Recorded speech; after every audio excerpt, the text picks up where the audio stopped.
로마서 8장 17절에서 25절까지의 말씀을 함께 교독하도록 하겠습니다.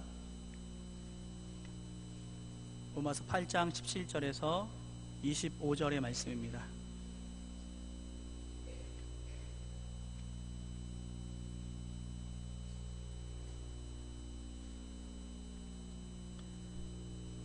자녀이면 또한 상속자 곧 하나님의 상속자요 그리스도와 함께한 상속자니 우리가 그와 함께 영광을 받기 위하여 고난도 함께 받아야 할 것이니라.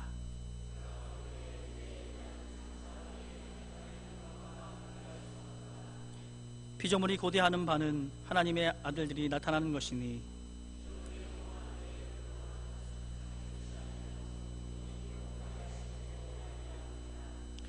그 바라는 것은 피조물도 썩어짐의 종노릇한 데서 해방되어 하나님의 자녀들의 영광의 자유에 이르는 것이니라.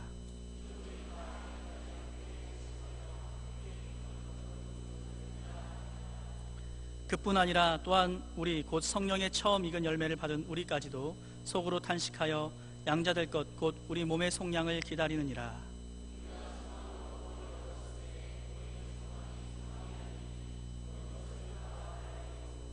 함께 읽겠습니다. 만일 우리가 보지 못하는 것을 바라면 참음으로 기다릴지니라. 아멘. 하나님의 자녀들의 영광의 자유라는 말씀의 제목으로 담임 목사님 말씀 전해주시겠습니다. 할렐루야. 오늘도 이렇게 좋은 오후 예배 시간을 주신 하나님께 감사를 드립니다. 우리 자합되어 계신 분에게 주님의 평안이 함께 하시기를 빕니다. 한번 인사하겠습니다.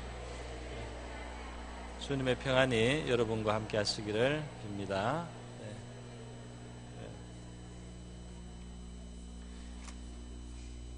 제가 한번 기도할까요?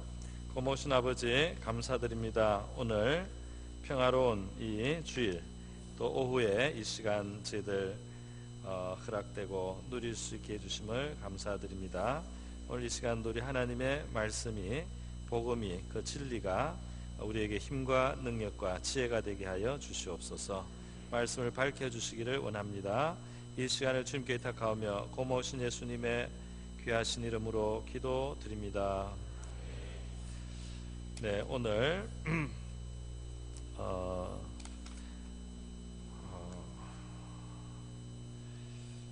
8장 17절부터 25절 말씀입니다.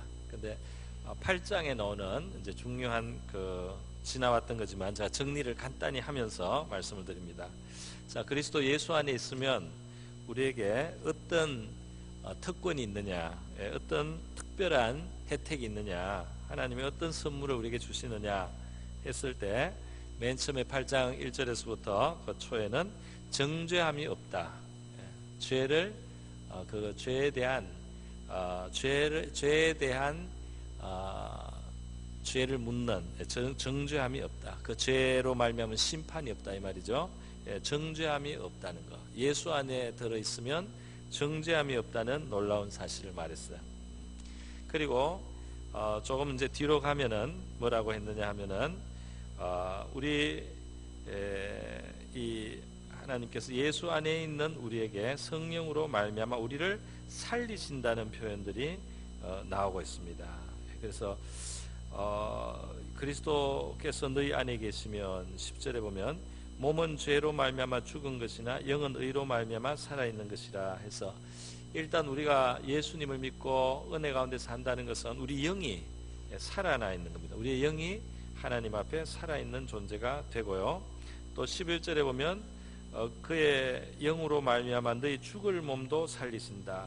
여기 11절에 살린다는 표현이 거듭에서 나와요. 예수를 죽은 자 가운데서 살리신 이의 영이 너희 가운데 가면 그리스도 예수를 죽은 자 가운데 살리신 이가 너희 안에 거하는 그의 영으로 말미암아 너희 죽을 몸도 살리시리라. 그래서 산다는 표현, 살린다는 표현이 막 나오지 않습니까? 우리가 지금 예수를 믿고 지금 살 때 우리 영이 살고, 그리고 장차는 우리의 그 육이 영원한 부활의 몸으로 또 삽니다. 그렇지 않습니까? 그래서 이게 살리는 역사가 예수 안에 우리에게 주어져 있다는 거죠. 그러니까 살리는 생명, 영이 살고 몸이 사는 거. 지금은 영이 먼저 살아있고요. 장차는 몸, 생명의 몸, 영생의 몸으로 사는 그런 특혜를 우리가 받습니다. 그러니까 정죄가 없고 생명, 육신, 영혼과 육신의 생명, 그걸 받습니다. 또 그 바로 뒤로 가면은 우리가 양자의 영을 받았다. 그래서 하나님의 양자의 영을 가진 자로서 하나님을 아버지라고, 아버지라고 마음껏 부를 수 있는 그런 특권을 가졌다. 그런 내용이 나오죠. 그 다음 오늘 보는 이 말씀은 우리가 미래의 영광을 확보했다. 그런 뜻으로 요약할 수 있겠습니다. 미래의 영광이 있다. 할렐루야. 지금 예수를 믿고 우리가 이 땅에서도 우리 하나님 때문에 우리의 삶의 어떤 구원을 경험하고, 우리 삶의 어떤 건지심을 입고, 우리 삶의 어떤 치료와 같은 부분도 경험하고, 위로도 경험하고, 고난 중에 하나님의 도우심, 위로, 이런 것들을 경험합니다. 또 세상적인 어떤 부분의 복도 있고요.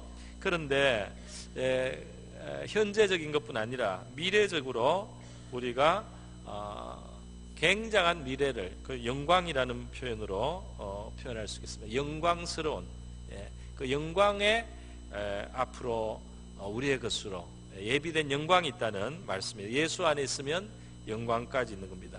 일단 정죄되지 않는 데서부터 사는 생명으로, 그 다음 그 아들로, 그리고 영광으로, 이렇게 큰 주제, 굵직굵직한 주제를 봐도 예수 안에서 우리에게 주어진 것은 굉장한 거라는 것을 우리가 알 수 있어요. 그러면 우리 오늘 이 땅에 미래 영광을 보면서 오늘 우리의 현재 삶을 생각하면 이 현재 삶을 어떻게 해석할 수 있느냐 하면, 현재 우리의 삶은 그 나름대로 그 가치가 그대로도 있지만은 미래 관점에서 보면 우리의 현재는 말이죠, 미래에서 그 영광을, 혹은 또 다르게 표현하면 천국이라고도 할 수 있겠습니다. 천국을 상속받기 위한 교육을 받고 있는 시간이다, 이렇게 말할 수 있습니다. 지금 우리는 천국에 들어가기 위한, 천국을 하나님이 주시기 전에 필요한 교육을 받고 준비를 하고 있는 시간이다, 이렇게 말해도 틀리지 않을 것입니다. 그러니까 지금 여러분은 준비하고 있는 거죠. 한편으로 우리는 지금 살기도 하지만 사실 준비하고 있다. 메인이 오기 전에 준비를 하고 있다 말이죠. 그 본격적인 것이 오기 전에 준비하는 시간, 적응하기 위해서 준비하고, 거기에서 잘 적응하는 앞에 교육과 준비의 시간으로 우리가 있다, 이렇게 할 수 있겠습니다. 특별히 오늘 그 17절에도 나오지만 이 땅에서의 고난이 있습니다. 신자로서의 고난, 신자로서의 뭐 고난까지는 안 되려도 어떤 사람은 신자이기 때문에 내가 더 불편하다, 내가 신자로 사는 것이 세상에서 조금 더 좀 어려운 점이 있다, 좀 까다롭다, 신자로 사는 것이 좀 편치 않은 부분이 있다, 차라리 내가 믿지 않는 사람이면 이런 것으로 고민을 하지 않을 텐데 내가 믿기 때문에 이런 고민이 생긴다 말이죠. 내가 믿기 때문에, 단순히 교회 가는 문제로부터 어떤 사람은 갈등을 겪는 사람도 있고, 어떤 사람은 신자로서 잘 살려고 하니까 이 세상하고 잘 맞지 않는 부분이 있어서, 이 세상과 잘 어울리지 않는 부분이 있어서 신자라고 살려고 하니까 뭔가 좀 내가 삶에 고충이 있단 말이죠. 고충이 있다, 이런 것이 다 예수 믿기 때문에 오는 고난인데요, 그런 고난에 대해서 성경은 그 보상이 기다리고 있다고 말하고 있습니다. 할렐루야. 믿는 사람이 믿기 때문에 갖고 있는 그 고충과 고난은, 그 상응하는 물론 그 똑같다는, 무게가 똑같다는 뜻은 아니고요, 그 고난과 어려움마다 하나님께서는 영광의 보상으로 준비해 주신다, 그렇게 말씀할 수 있겠습니다. 그렇기 때문에 주님을 위해서 우리 성도들이 고생을 한다든지 또는 손해를 보는 것에 대해서 그것이 정말 손해인가, 이렇게 물을 수 있습니다. 우리가 이 세상을 살면서 신앙 때문에 손해를 본다 말이죠. 뭘 세상 사람 같으면은 할 수 있는 것을 우리가 못하고 말이죠. 이렇게 해서 손해 보는 것 같은, 바로 그런 손해, 손실의 자리가 정말 손해의 자리인가? 그게 정말 손해 보는 건가? 이렇게 했을 때 하나님께서 손해가 아니다. 제대로 알고 보면 그것은 손해가 아니다. 맞아. 어차피 지나가고 어차피 잊어지고 어차피 잃어버릴 것들을 우리가 손을 놓으면서 영원히 잃어버리지 않는 것을 얻게 되는 그런 기회다. 이렇게 설명할 수가 있겠습니다. 영원히 가질 수 없는 것을 영원히 가지는 것하고 바꾸는 것이라고 할 수 있겠습니다. 그래서 우리가 예수를 믿어서 잃어버리는 것들은 이 세상에서 우리가 어차피 영원히 가질 수 없는 것들이에요. 그런데 예수를 믿기 때문에 받았던 그 손해는, 그 손실은 영원히 잃어버리지 않을 것으로 하나님께서 보상이 온다, 보상을 주신다 말이죠. 영광스러운 것으로. 그렇기 때문에 예수를 위해서 이 땅에서 어차피 우리가 영원히 갖지 못하는 것을 우리가 손실을 볼 때, 그것을 놓아야 될 때, 그것을 포기해야 되는 그런 일들은 사실은 손실이라고 할 수 없다까지 말씀을 할 수 있다는 겁니다. 18절에 그래서 생각건대 현재 고난은 장차 우리에게 나타날 영광과 비교할 수 없도다, 이렇게 말씀을 했습니다. 우리 고린도서 PPT 있는 거 하나 띄워주실래요? PPT 있죠? 고린도서 4장. 우리가 잠시 받는 환난에 경한 것이 지극히 크고 영원한 영광에 중한 것을 우리에게 이루게 합니다. 이렇게 고린도 후서에는 이렇게 표현을 됐습니다. 이 땅에서 환난이 있고, 그런데 그것을 경하다고 표현했고요, 또 잠시라고 표현했습니다. 상대적으로 그렇다는 거죠. 상대적으로 영원하지 않고, 또 그것은 사실은 그것을 경하다, 가볍다, 이렇게 표현을 했고요. 그렇게 우리가 이 땅에서 신앙인으로서 치러야 될 값이 있는데요, 그것은 지극히 크고 영원한 중한 것을, 영광을 우리에게 이루게 한다, 이렇게 표현을 했습니다. 고린도서의 표현은 그렇고, 오늘 이 로마서의 표현으로는 현재의 고난은 장차 우리에게 나타날 영광과 비교할 수 없도다. 좋게 비교할 수 없다 그랬어요. 그래서 이 로마서 8장 5장 18절을 어떤 사람들은 이게 성경에 있는 저울이다, 그런 표현도 합니다. 저울에 단다는 거죠. 저울의 양쪽에다가 옛날 저울이죠, 이렇게 양쪽에 달아요. 그래서 이쪽에는 현재 고난을 달아보고 이쪽에는 장차의 영광을 달아봅니다. 근데 이 현재 고난도 뭐 우리 딴에는 어렵고 묵직하다고 생각이 들지만, 이 장차 받게 되는 그로 인한 그 영광을 달면은 이거는 그냥 확 기우는 거예요. 맞습니까? 이게 내려오니까 이 무거워가지고 이거를 확 날아갑니다. 이게 얼마나 무거운 것을 그로 인해서 얻게 되는지, 이 저울이 완전히 확 이렇게 뒤집어지는, 비교할 수 없는 그 무게로 하나님께서 주신다는 거죠. 우리가 아는, 이 땅에 아는 그 어떤 영광도 거기에 비교할 수 없는, 그것을 능가하는 그 천상에 속한 그런 영광으로 우리가 받게 된다는 것입니다. 그렇기 때문에 이런 것을 아는 성도들은 믿음으로 살아가면서 예수를 믿기 때문에, 혹은 예수를 잘 믿으려고 하다 보니까 오는 그 어려움에 대해서 그것을 기꺼이 여기는 그런 마음을 가질 수 있어요. 그래서 히브리서 11장 26절 한번 봅시다. 한번 비춰주세요. 같이 한번 읽겠습니다. 시작. 그리스도를 위하여 받는 수모를 애굽의 모든 보화보다 더 큰 재물로 여겼으니 이는 상 주심을 바라봄이라. 아멘. 모세의 이야기입니다. 믿음의 사람 모세가 이스라엘 백성을 위해서 일했지 않습니까? 근데 참 재밌어요. 구약시대인데도 그것이 그리스도를 위한 수고라고 그렇게 표현되어 있어요. 수모, 그리스도를 위한 고난이라고 표현되어 있어요. 그러니까 구약시대 때부터 사실은 이 그리스도가 중심인 거예요. 이스라엘의 역사도 결국 그리스도를 위해서 있는 겁니다. 출애굽의 역사, 이스라엘의 광야 생활, 가나안 정복, 이 모든 것이 결국 그리스도를 위한 하나님의 그 준비 단계의 일들이기 때문에 모세가 일한 것도 그리스도를 섬긴 거예요.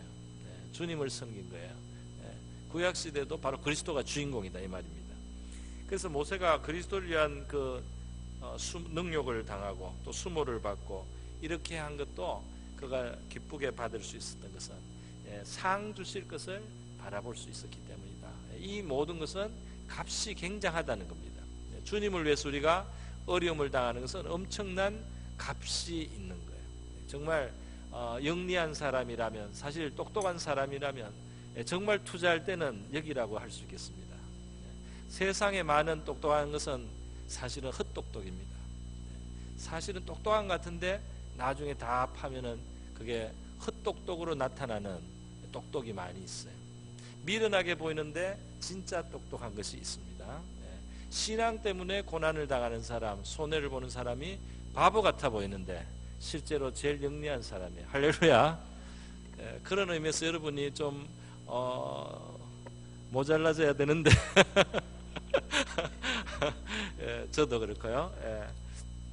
그 세상에 똑똑한 것 같은데 나중에 하나님 앞에서 하나도 빈털터리, 파산자, 하나님 앞에 하나도 그 보화가 없는 이러한 인생도 있을 수 있고요.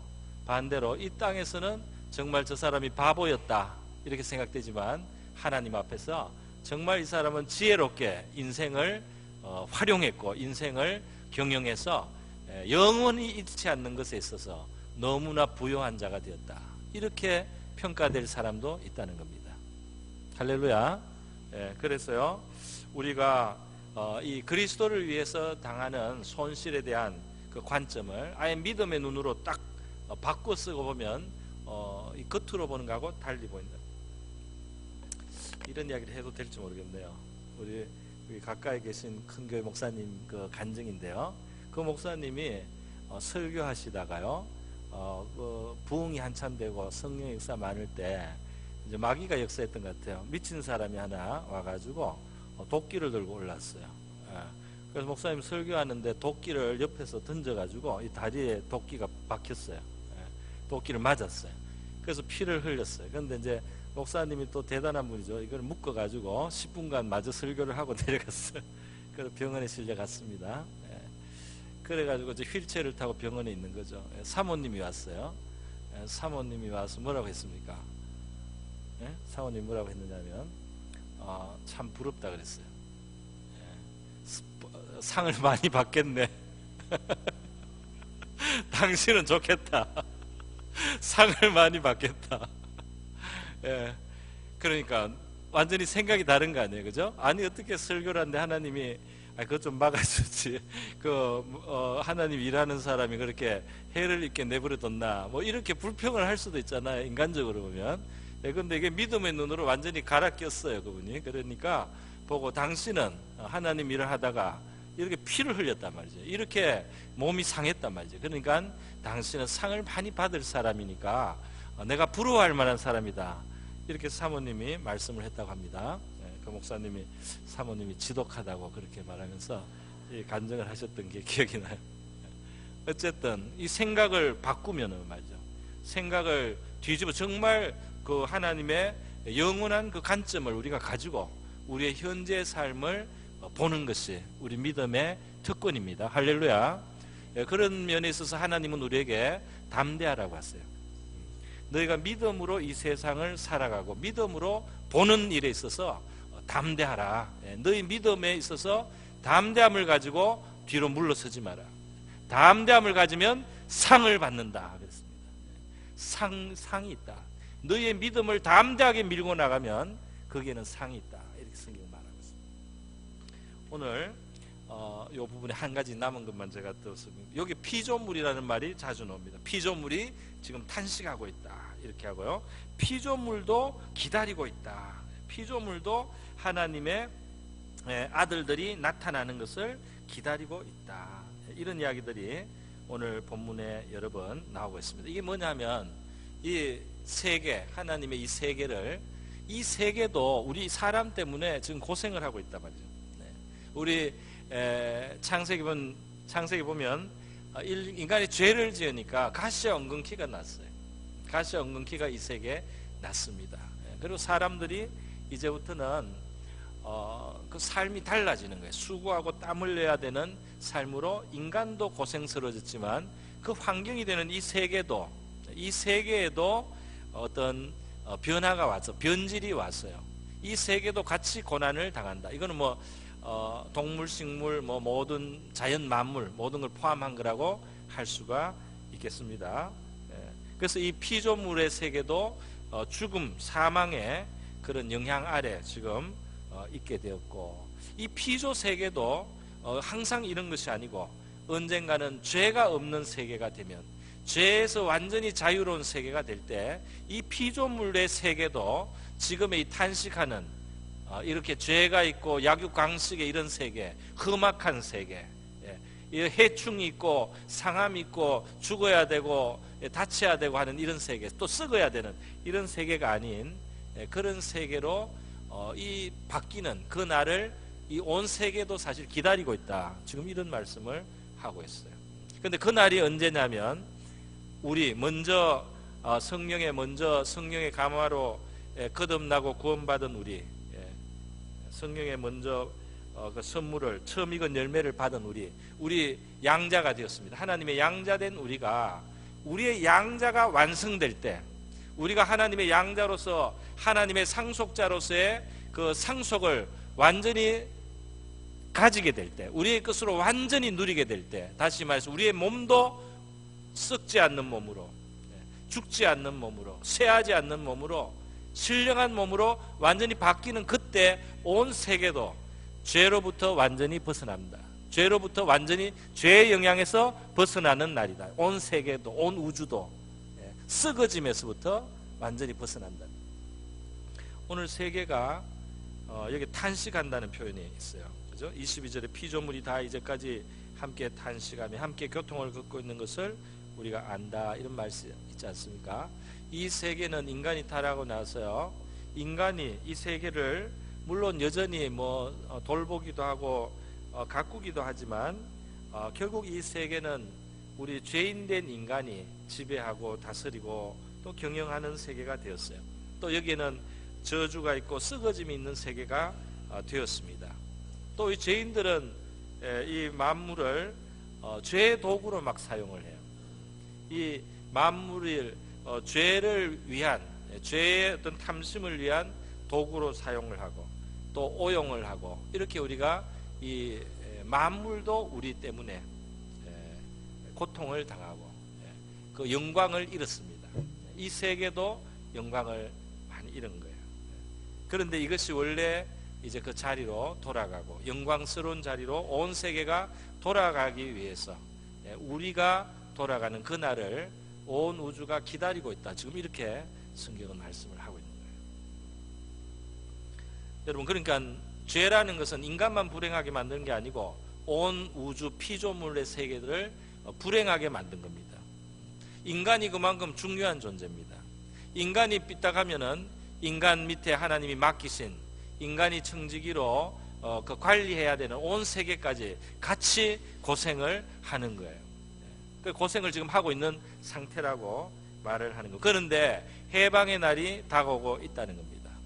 해방의 날, 죄로부터 벗어나서 영광을 회복하면 그게 해방인 것입니다. 이 피조물이 지금보다 훨씬 더 나은 세계로 얼마든지 바뀔 수 있는 세계예요. 그래서 그 세계가 오게 된다. 그때는 바로 19절에 나온 것처럼 하나님의 아들들, 물론 딸들도 포함하죠. 하나님의 자녀들이 제대로 이제 그 모든 것을 누리게 되는 그날, 우리입니다. 우리가 우리 신앙으로 시작한 이것의 마지막 열매를 얻는 그날, 이 온 세계도 같이 구원에 참여하게 된다. 구원을 경험하게 된다. 그러니까 우리가 이 땅을 살면서 은혜를 받기 시작한 것은 우리가 은혜를 받았습니다. 뭐 회개를 한다든지 하나님을 믿게 됐다든지 믿음이 생겼다든지, 이 은혜라고 하는 것은 영광의 시작이다. 영광이 시작된 거다. 우리가 죄인 된 것을 알고 회개했습니다. 하나님 앞에 지금 믿음으로 살면서 세상 가운데 고민도 있습니다. 믿기 때문에 약간 더 세상보다 불편한 것도 있습니다. 그런 것이 좀 영광으로 가는 그 과정에 있다는 겁니다. 이스라엘 백성이 광야 애굽에서 나와서 가나안으로 이제 갈 때 그 젖과 꿀이 흐르는 약속의 땅으로 가는 그 과정에서 보면은 거기에서 참 근근히 사는 것처럼 보입니다. 하나님의 물론 도우심은 있어요. 인도하시는 불, 구름, 기둥이 있고 때가 되면 만나가 꼭 주어지고 또 가끔은 메추라기도 주어져서 그 광야에서 고기로 고기 잔치를 하고요. 그럴 수 있어요. 그러나 그거는 과정에 있는 거고 목적지는 가나안이죠. 목적지는 젖과 꿀이 흐르는 가나안 땅.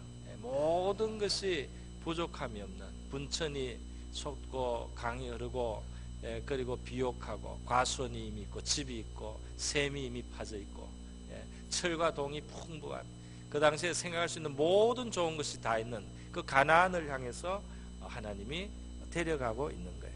그러니까 가는 과정에 지금도 하나님이 먹여주시고 또 인도해 주시고 또 가끔씩 잔치도 주시고 하지만은 이것은 가나안에 비하면은 아직 고통하는 시간이다 말이죠. 아직도 탄식하면서 그 목적지를 기다리고 있는 시간이다 말이죠. 그러니까 우리 신앙생활은 그런 면이 있는 거죠.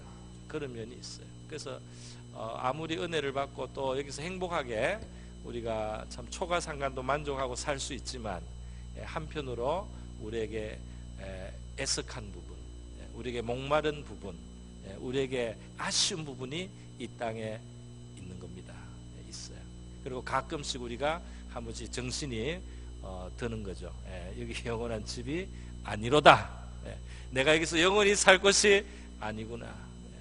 여기에 내가 천년만년 사는 것이 복이 아니다 말이죠. 그것을 우리가 가끔씩 확인할 수 있는 일들이 우리의 삶 주변에 다가오는 것입니다. 그래서 거기에 소망을 우리가 더 분명하게 할 수가 있는 거죠. 그래서 이 마지막 우리가 양자 될 것, 곧 몸의 속량을 기다린다 그랬어요. 그 피조물의 이 탄식은 산과 같다라고 그렇게 표현할 수 있겠습니다. 산고. 그러니까 애를 잉태해가지고요. 잉태해가지고 이제 낳는 과정입니다. 몸이 무겁고 힘듭니다. 불편합니다. 그죠?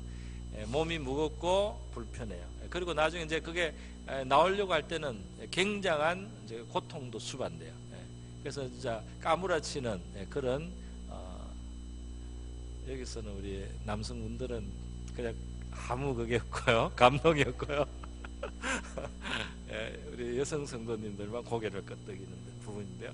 그래서 상고를 통과해서 아기가 이제 낳으면은 그 생명의 기쁨, 그 생명의 너무 그 새 생명의 그 기쁨과 즐거움과 만족이 그걸 다 있게 하는 겁니다.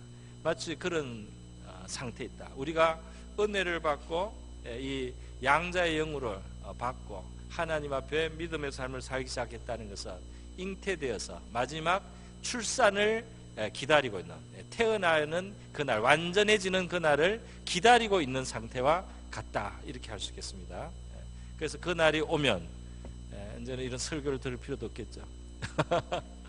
그날은 모든 것이 다 분명하고 아마 찬양은 계속할 것 같은데 설교는 안 해도 되지 않겠나 싶습니다. 그날이 오면은 정말 기쁨이 충만하고 다른 아무것도 더 필요하지 않아요. 그날이 오고 있다는 것입니다. 그리스도의 영광의 몸의 형체와 같이 우리가 변한다고 빌립보서 3장에 말했어요. 그리고 썩어질 지금 이 세상은 썩어지지 않는 우리, 그리고 썩어지지 않는 세계로 새하늘과 새 땅으로 바뀌게 되는 것입니다. 여러분, 그런 면에서 보면 지금도 우리가 위로를 받고 지금도 하나님이 너무 사랑이 많아서 우리에게 행복한 것을 줘요. 행복거리를 줍니다. 위로거리를 주고요. 지금도 가끔은 우리가 정말 너무 좋다, 그죠? 뭔지는 몰라도 하여튼 어떨 때 너무 좋다, 뭐 너무 맛있다, 어떤 사람은 너무 아름답다, 너무 행복하다, 뭐 눈물을 흘리고 좋아할 수는 있지만 이 우리가 장래에 얻게 될 그 행복에 비하면 행복하지 않다고 할 수 있습니다. 장래에 가질 그 행복에 비하면 여기에서 갖고 있는 위로와 그 행복은 정말 행복이라는 이름을 붙이기에는 미안할 정도로 사실은 작고 초라한 상태예요.